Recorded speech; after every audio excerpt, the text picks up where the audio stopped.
Hello అందరికి, ఈరోజు recipe చక్కెర పొంగలు ఎలా చేయాలో చూద్దాం.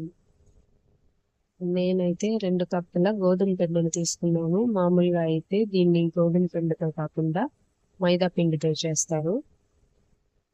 మైదా పిండి హెల్త్కి అంత మంచిది కాదు కదా, అందుకనే గోధుమ పిండితో చేసుకొని తింటే హెల్తీగా ఉంటుంది. ఇలా 2 కప్పుల మైదా పిండి తీసుకొని దానిలో నెయ్యి కొంచెం వేసుకొని బాగా కలుపుకోవాలి.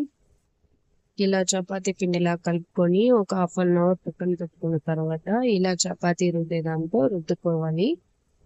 చపాతీ లాగా మనం పలుచగా రుద్దుకోకూడదు, కొంచెం లైట్ గా మందంగా ఉంటుందండి. వీడియోలో చూపిస్తున్నట్టుగా ఇంత మాత్రం మందంగా ఉంటే చాలండి.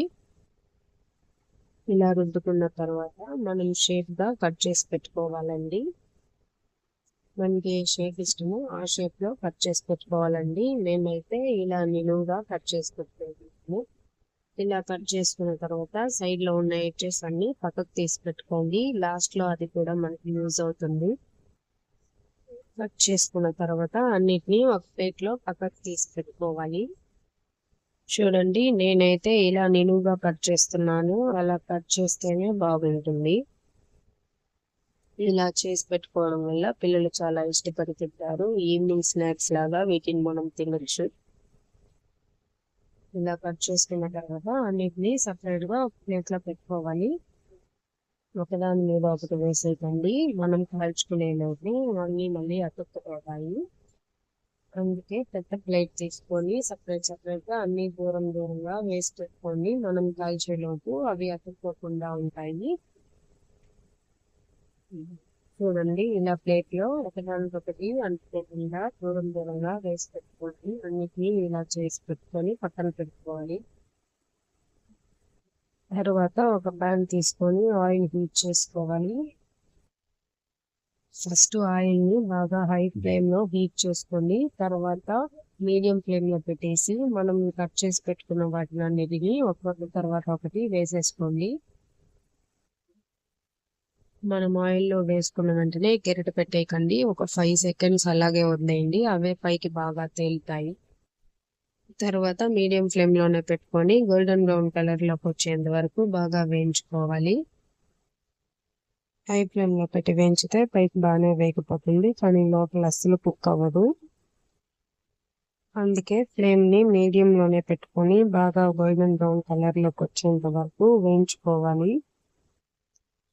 అప్పుడు మనకు లోపల వరకు బాగా క్రిస్పీగా వేగుతాయి.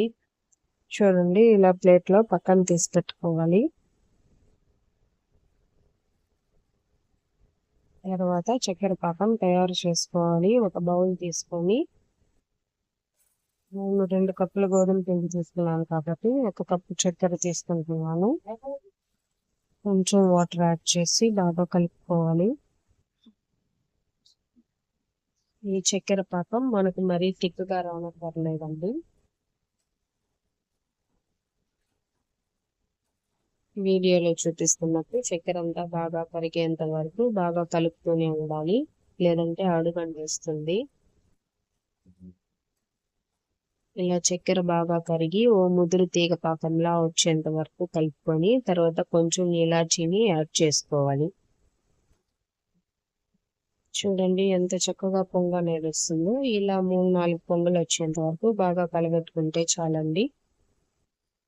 ఇలా చేసి పెట్టుకున్న కొమ్మలు మనకు ఒక 10 days వరకు అలాగే నిల్వ ఉంటాయండి. ఇలా పాకం రెడీ అయిన తర్వాత మనం చేసి పెట్టుకున్న కొమ్మలన్నిటిని పాకంలో వేసి బాగా కలుపుకోవాలి. అన్నిటిని ఒక 10 minutes వరకు పాకం అన్నిటికీ బాగా పట్టేంత వరకు బాగా కలుపుకోవాలండి. కలుపుకున్న తర్వాత 1 hour పక్కన పెట్టేస్తే ఎంతో టేస్టీ అయిన చక్కెర పొంగలు రెడీ అయిపోతాయి. ఇంకా మన ఛానల్ని ఎవరైనా సబ్స్క్రైబ్ చేసుకోకుండా చూస్తుంటే ప్లీజ్ డూ సబ్స్క్రైబ్.